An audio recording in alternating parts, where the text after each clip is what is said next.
Hello students, सुप्रभात। हम doctor Kamlesh माझी, सहायक प्राचार्य मैथिली SJS कॉलेज बाथो बेनीपुर दरभंगा। आई पुनः मैथिली रखनहार छात्र छात्रा के लेल हम पाठ्यक्रम से सूर्यमुखी कविता संग्रह के अंतर्गत एक क्वेश्चन लऽ कऽ अयलहुँ या क्वेश्चन के उत्तर आंसर सेहो साथ में छै। आओ देखियो, सुनियो।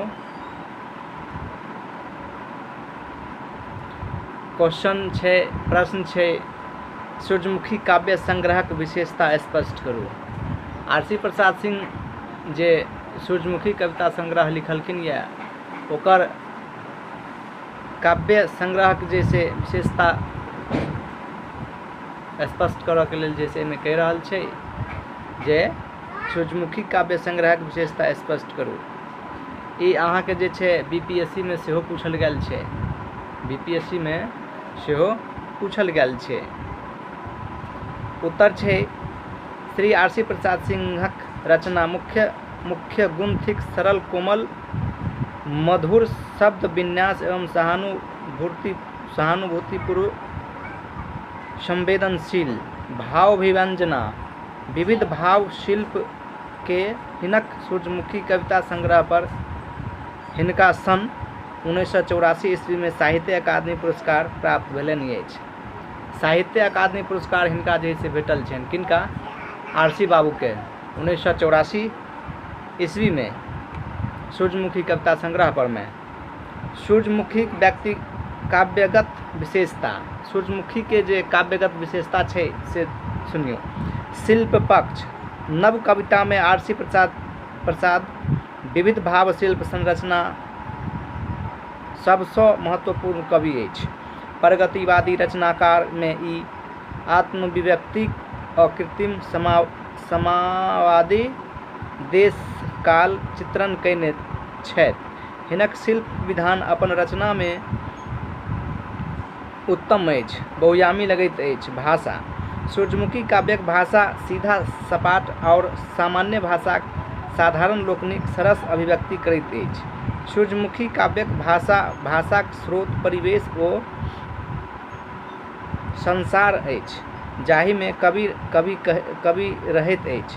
भाविक कृत्रिमताक स्थान पर तथ्य और अनुभव के बेसी संप्रेषणीय बनावे वाला जीवन भाषाक प्रयोग पर बल दैत अछि। काव्य स्वरूप, काव्यक जे स्वरूप छै से केहन छै से देखियो। सूर्यमुखी एक छोट आकारक कविता संग्रह अछि, जाहि में संसारक सापेक्ष देश दशाक वास्तविक समस्याक संपूर्णता में विश्लेषण करबाक प्रयास कयलनि अछि। बिंब, ओकर आकृति केहन छै से देखियो। आर.सी. प्रसाद भाव प्रधान बिंब कवि माने जाइत छथि।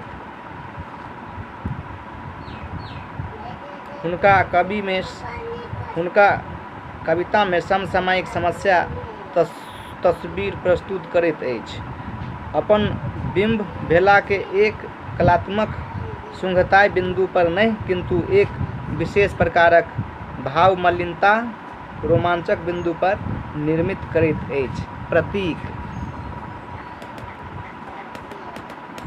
सामान्यतः पुरान प्रतीक प्रयोग सेहो किछु अर्थ नया अछि।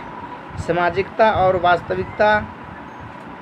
वास्तविकताक निर्वहन साथ साथ आर.सी. प्रसाद सिंह काव्य में स्वयं अपनहु लेल सचेत रहल अछि।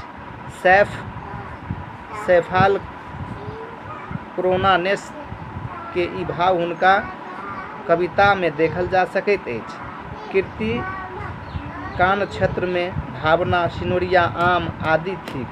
यही सबक रचना आ फक्त वृत्ति में सह कहने छथि, तथापि थिक धीर रचना, नवीन रीति गीत, भाषाक सरलता दृष्टिए अभिव्यक्तिक शैली में ई क्रांति उपस्थित कय देल। मैथिली में मृतवृत्ति के यह व्यापक रूप में प्रयुक्त कयल। संस्कृत निष्ठाक यह सर्वप्राप्ति पूर्ण अवहेलना कय देन देन।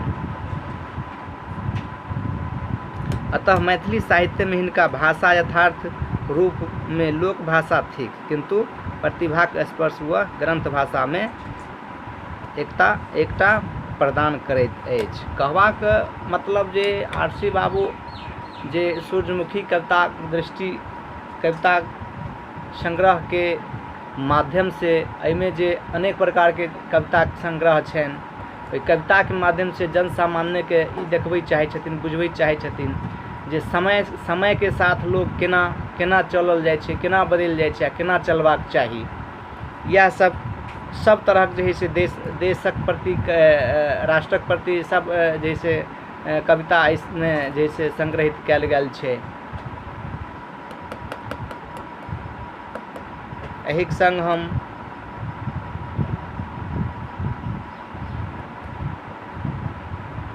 कक्षा के समापन करै छी। पुनः अगला दिन हम उपस्थित हैं। तब तक के लिए धन्यवाद।